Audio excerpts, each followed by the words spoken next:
Welcome to Cartography and Geography Club, Episode 6. Today we'll focus on all of North America. We'll learn how to draw overlays, and we'll learn about some of the largest terrain features in North America. In addition, we'll have some fun with an animal migration game and finish our episode with our 6th iteration of our time travel geography game. Today you'll only need your starter pack, so let's jump in.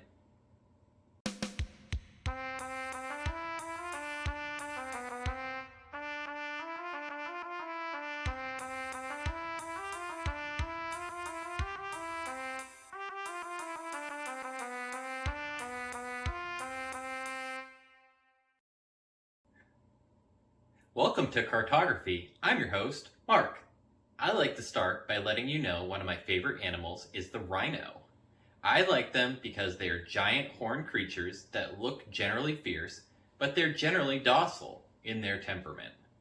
Make sure to let me know what your favorite animal is and why below so I can get to know you better. Now let's get into cartography and geography. Do you know how many different Eastern Hemisphere countries established colonies within North America? Although the Norse had explored and colonized areas of North Atlantic, colonizing Greenland and creating a short-term settlement near the northern tip of Newfoundland around 1000 AD, the later and more well-known wave by the European powers is what formally constitute as beginning of colonization, involving the continents of North America and South America.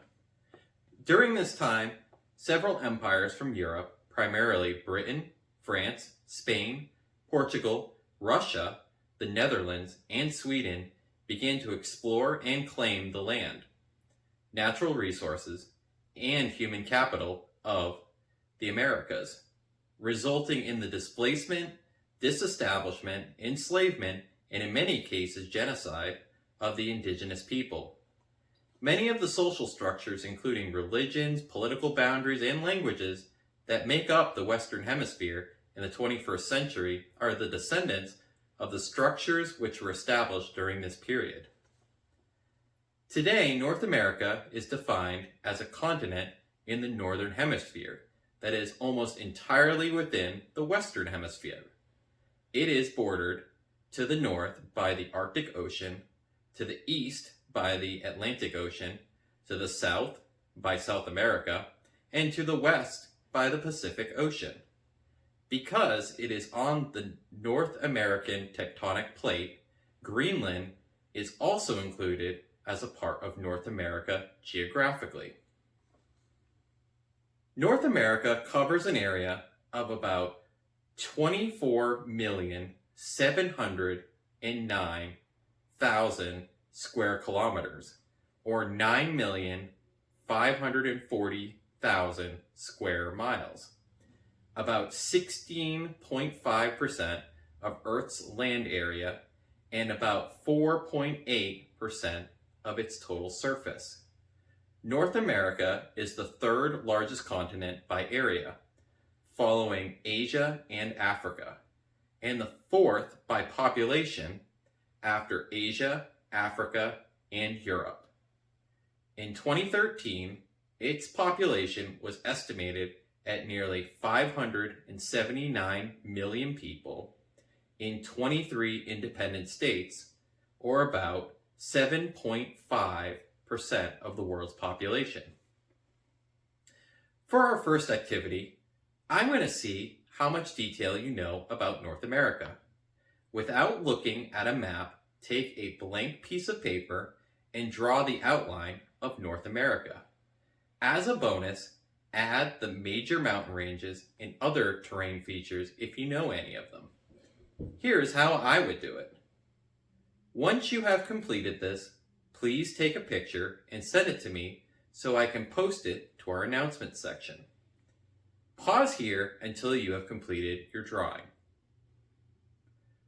Okay, now that you have finished, here is a map of North America. Were you able to remember any of the island details? How about the Rocky Mountains? It's okay if you missed some of these. We can get it next time. Now let's cover some of North America's notable features. The North American plate is a tectonic plate covering most of North America, Cuba, the Bahamas, the extreme northeastern Asia, and parts of Iceland and the Azores. With an area of 76 million square kilometers, or 29 million square miles, it is the Earth's second largest tectonic plate behind the Pacific plate, which borders the plate to the west. For the most part, the North American plate moves in roughly a southwestern direction away from the mid-Atlantic ridge at a rate of about 2.3 centimeters or 1 inch per year. At the same time, the Pacific plate is moving to the northwest at a speed of between 7 and 11 centimeters or 3 to 4 inches a year. The motion of the plate cannot be driven by subduction, as no part of the North American plate is being subducted, except for a small section comprising part of the Puerto Rico Trench. Thus, other mechanisms continue to be investigated. One recent study suggested that a mantle convective current is propelling the plate, but scientists are still unaware. The Rocky Mountains are the largest mountain system in North America. The Rocky Mountains stretch 3,000 miles or 4,800 kilometers in a straight line distance from the northernmost part of Western Canada to New Mexico in the southwestern United States. The Rockies vary in width from 110 to 480 kilometers, 70 to 300 miles. The Rocky Mountains contain the highest peaks in central North America. The range's highest peak is Mount Elbert, located in Colorado at 4,401 meters or 14,440 feet above sea level. The continental divide of North America is located in the Rocky Mountains and designates the line at which water flows either to the Atlantic or Pacific Ocean.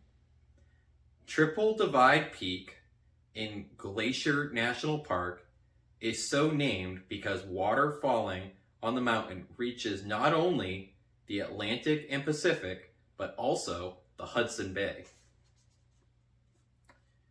Lake Superior is the largest lake in North America, and among freshwater lakes, it is the world's largest by surface area and the third largest by volume. It holds 10% of the world's surface fresh water. It straddles the Canada-United States border with the province of Ontario to the north and the state of Minnesota to the northwest and Wisconsin and Michigan to the south. Lake Superior is the most northerly and most westernly of the Great Lake chain and the highest in elevation. It drains into Lake Huron via the St. Mary's River. The Pan-American Highway route in the Americas is the portion of a network of roads nearly 48,000 kilometers or 30,000 miles in length, which travels through the mainland nations. No definitive length of the Pan-American Highway exists because the U.S. and Canadian governments have never officially defined any specific routes as being part of the Pan-American Highway, and Mexico officially has many branches connecting to the U.S. border. However, the total length of the portion from Mexico to the northern extremity of the highway is roughly 26,000 kilometers or 16,000 miles. 8 of the top 10 metropolitan areas in North America are located in the United States. These metropolitan areas all have a population of above 5.5 million and include New York City metropolitan area, Los Angeles metropolitan area, Chicago metropolitan area, and the Dallas-Fort Worth Metroplex. The majority of the largest metropolitan areas are within the United States, but Mexico is host to the largest metropolitan area by population in North America, which is Mexico City. In order to show population or other information on a map, start with the coast of the land you are interested in. Usually, dots or color scales are then used to show data as an overlay. On a separate piece of paper, draw the outline of North America or print one off.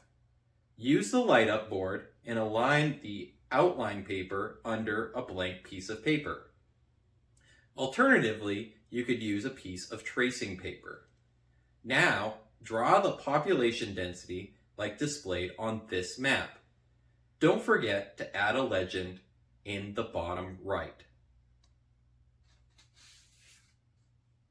North America is one of the oldest and most diverse geological continents on the Earth. There are geological deposits of diamond, iron, nickel, zinc, copper, gold, lead, molybdenum, and uranium throughout the continent. Use the light-up board and align the continent outline paper under a blank piece of paper. Now draw the geology like displayed on this map. Don't forget to add a legend in the bottom right. Now compare the two maps and overlays. Do you notice anything? Is there any correlation to the geology and the population centers? Here is how I would compare them. Once you are finished, please take a picture of your maps and send them to me so I can post them in our announcements page. Now let's look at some landmarks that we haven't covered so far. The Redwood National Park, the Tikal National Park, and Yellowstone National Park are three great ones.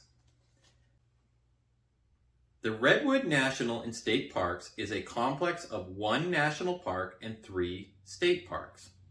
It's cooperatively managed and located in the United States along the coast of Northern California. It's located within Del Norte and Humboldt counties. The 4 parks together protect 45% of all remaining coast redwoods, old growth forests, totaling at least 38,982 acres. These trees are the tallest among the oldest and one of the most massive tree species on Earth. In addition to the redwood forest, the parks preserve other indigenous flora, fauna, grassland, prairies, culture resources, portions of rivers and other streams, and 37 miles of pristine coastline. In 1850, old-growth redwood forests covered more than 2 million acres, or 8,100 square kilometers of the California coast. The northern portion of that area was originally inhabited by Native Americans that were forced out off of their land by gold seekers and timber harvesters. The enormous redwoods attracted timber harvesters to support the gold rush in more southern regions of California and the increased population from booming development in San Francisco and other places on the West Coast. After many decades of unrestricted, clear-cut logging, serious efforts towards conservation began.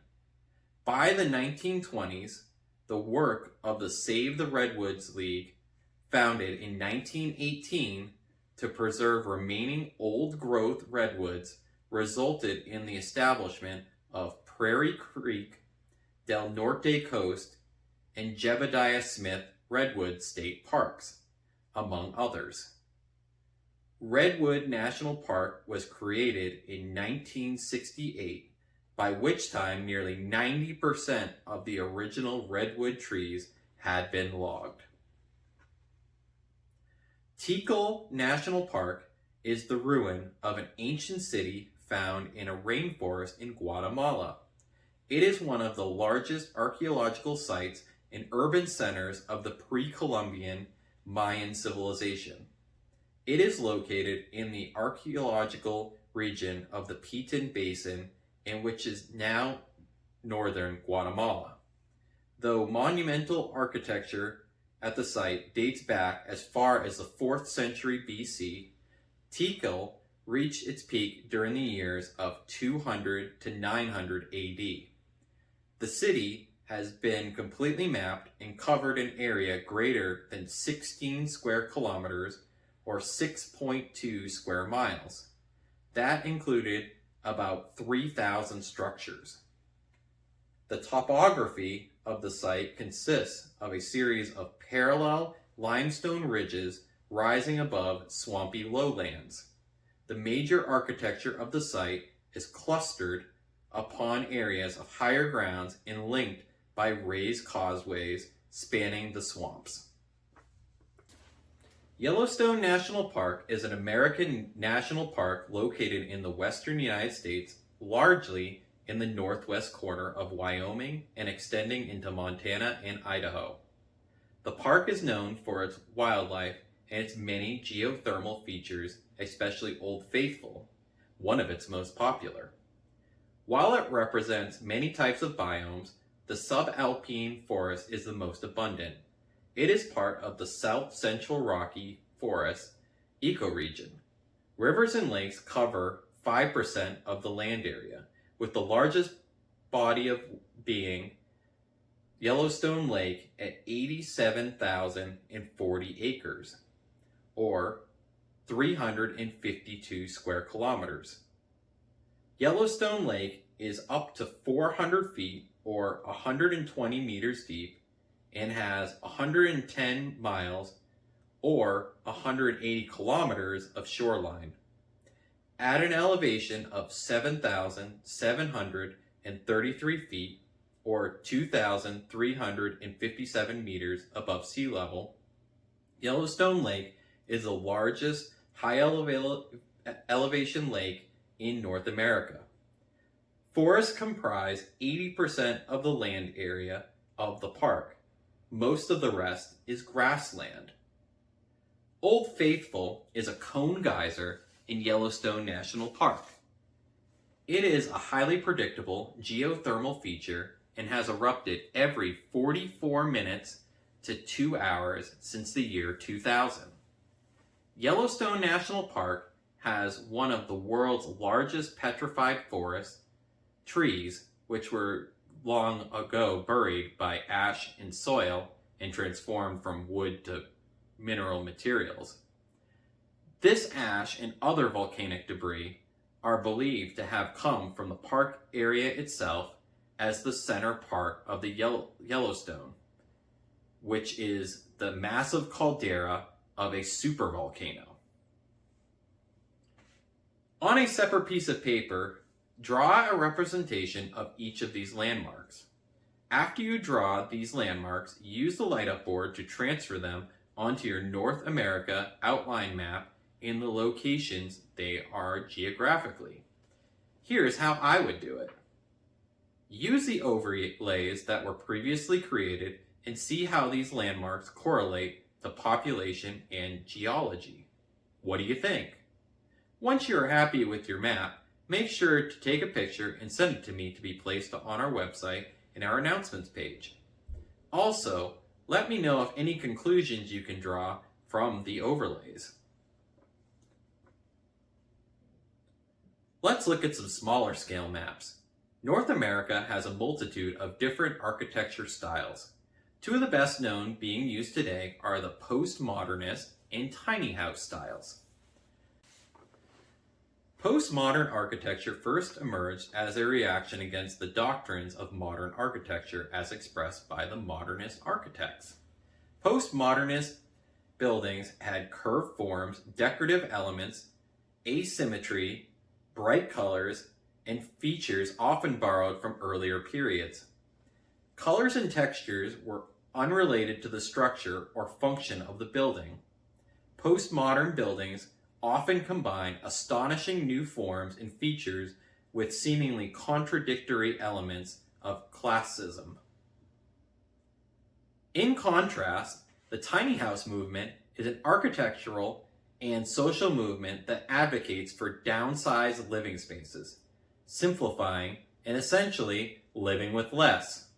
A tiny house is a dwelling unit with a maximum of 37 square meters or 400 square feet of floor area, excluding lofts, with some as small as 80 square feet or 7.4 square meters. As for our next activity, on a separate piece of paper, draw a building using elements of both postmodernism and tiny house styles. Here is how I would do it. Once you are complete, please take a picture of your house and send it to me so we can feature it in our announcements section. The Great American Biotic Interchange, commonly abbreviated as GABI, was an important event in which land and freshwater animals migrated from North America via Central America to South America, and vice versa, as the volcanic isthmus of Panama rose up from the seafloor and bridged the formerly separated continents. For today's exercise, I would like you to draw an overlay of where in North America you think each of these animals lives, and then draw where they migrate to and explain why, so I can post it on our notifications section. Final things we will be doing today is the 6th installment of a game we will be completing through the year. It is the near future, and you are a detective for a time travel company. A group of criminals called the Agent are going back in time to change the past.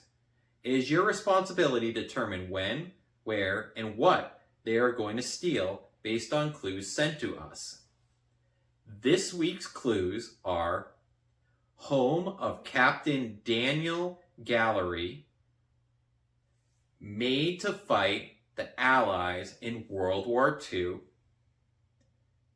and year it was transferred from New Hampshire. Send your answers in with your name for Season 1 points to be posted in our notifications section. That's all for Episode 6 of Cartography and Geography Club. I hope you had fun, and I look forward to next week's episode where we'll start our South American episodes with Brazil. Have a great week!